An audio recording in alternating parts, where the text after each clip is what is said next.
Hi guys, now I talk a lot on my channel and in the YouTube comments and on Reddit about how much I love using a Kindle to learn languages, but I realised that I've never actually made a video about why, or more importantly how, I do that.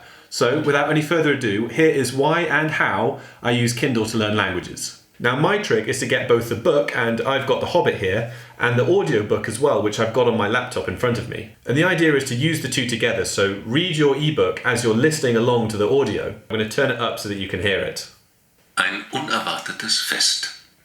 In einem Loch im Boden, da lebte ein Hobbit. Nicht in einem feuchten, schmutzigen Loch, wo es nach Moder riecht und Wurmzipfel. Okay, let me pause it there. So this is really great because every time that I'm seeing a word, I'm also straight away hearing the pronunciation of that and I'm associating those two things. But I've paused here because I want to show you something really cool. Now, say I don't understand the word feuchten in this sentence. If I just do a long press on it like that with my Kindle, and immediately the dictionary definition pops up and it translates it to English for me and tells me that feuchten means damp or moist or humid. Imagine having to do that with a physical book. You'd have to stop, pick up a dictionary, go to the right page, find the thing. It would take ages. Even if you do it with your phone, you've still got to stop, pick up your phone, open up your dictionary app, type it in. All of this takes a bit of time, which is frustrating, but the key thing for me is that it completely takes you out of the experience. Much better to just quickly tap on a word, okay, that means damp, right, and then you go back to it. And I want to show you something really cool that it did secretly just there when I looked up that word. So if I go back to the home screen now, and then I choose Vocabulary Builder off the options here, you'll see there we go. Here is a list of every word that I've looked up so far. And there's feuchten da, there. There you go. And there's the dictionary definition, and it shows me the usage, the bit that shows me where I picked up that definition from. So it shows me in context the sentence from The Hobbit. Now this is really great because without you even thinking about it, the Kindle is building up a database of all these words that you might not know. And if I'm happy with it, then I can delete that from my list, or I can tick it off and say, yep, I know that, I've mastered that word now. And if I want to, I can click down here to get flashcards, and it will show me these words and them in context, and then it's up to me to try and remember, oh, what does that mean? Okay, but that's all very well and good, but you require a bit of a setup here. You've got to have your book with you, you've got to be able to listen to something. That might not always be the case. Now this is where the interaction between Amazon and Audible is really, really important. So say you listen to a chapter of The Hobbit on your way into work. When you get there and you're taking your lunch break, as soon as you open up your Kindle and you go into The Hobbit, it will say, our servers know that you've listened to this chapter, do you want to skip forward? And it will skip you straight to the part where you are in the audiobook. Now this doesn't work for every single book, it only works for ones that have, I think it's labelled as E-Book Companion. But when you've got that, that is great because it means that you can pick up either your Kindle or your Audible app on your phone and you can always be consuming stuff wherever you happen to be and you don't need to have them both there at the same time. By the way, I feel like this is turning into a massive ad for Amazon, by the way, who own Audible. So they're not paying me, they're not telling me to say this or anything. Other ebook readers are available. The reason I got into this method is because I was working in Asia for a while in my previous job and I had about an hour commute each way. So every day I would spend at least 2 hours reading Harry Potter in German and listening along. And then when I got back to my hotel, I would have dinner, I would chill out, but I would usually do another chapter as well before bed. So I was doing about 3 hours of Harry Potter a day. And genuinely, after having done this for that amount of time, when I did go back to Europe, when I went back to Germany, I was able to understand people so much more clearly because I just spent a really long time listening to people speak German to me.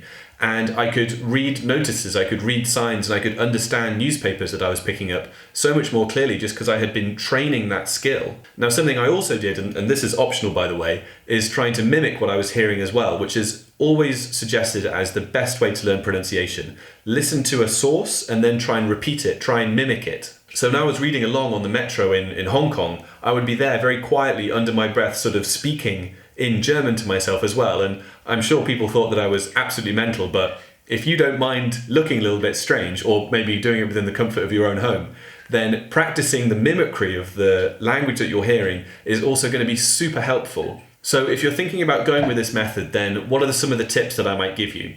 Well, my first number one tip is always going to be to pick books that really interest you. The idea is to get lost in the book and to be drawn into it and to want to come back to it and read it every lunchtime.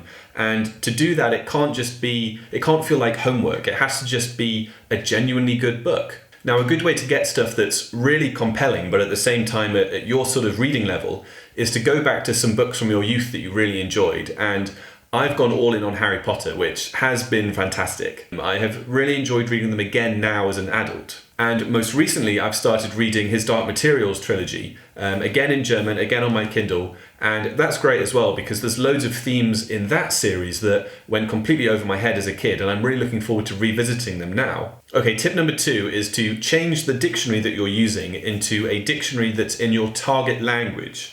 Now, you don't have to do this straight away, and I haven't done it yet for French, for example. But what you want to try and aim for is a situation where the words that you aren't sure of are being defined in the target language. So you're looking up German words and the definition is in German. So not only does that help with the immersion, it helps you stop breaking in and out of the language, but you will also be picking up synonyms, you'll be picking up different ways to express the same concept. And that is so important in language learning, because you never know when you're going to randomly forget how to say good. Honestly, that happens so often, and if you have looked up the word excellent previously and it has shown you that a synonym is good, then that might come back to you and you can just say that something is excellent. Okay, my last tip, and thank you for bearing with me so far in this video, but my last tip is to consider subscribing to Amazon Prime and Audible. Now, I realize this is where it's really going to start sounding like a massive advert for Amazon, so let me make my point here. The only reason I say this is that there's quite a big library of ebooks that you can get for free as a Prime subscriber. For example, all the Harry Potter books you can get for free when you are a Prime subscriber. So that's great, and if you're reading quite a lot, if you're learning English, for example, then you will have access to a massive library, and so Prime membership could be a really good option for you. But the next thing, which I will certainly recommend, is subscribing to Audible, because audiobooks are expensive, like hella expensive. An audiobook can easily be priced at like 20-25 euros or something like that. But it's only, I think, €9.95 a month to subscribe to Audible. And when you subscribe to Audible, they give you a free audiobook every single month. So as long as you're reading one book every sort of couple of months, then your quid's in.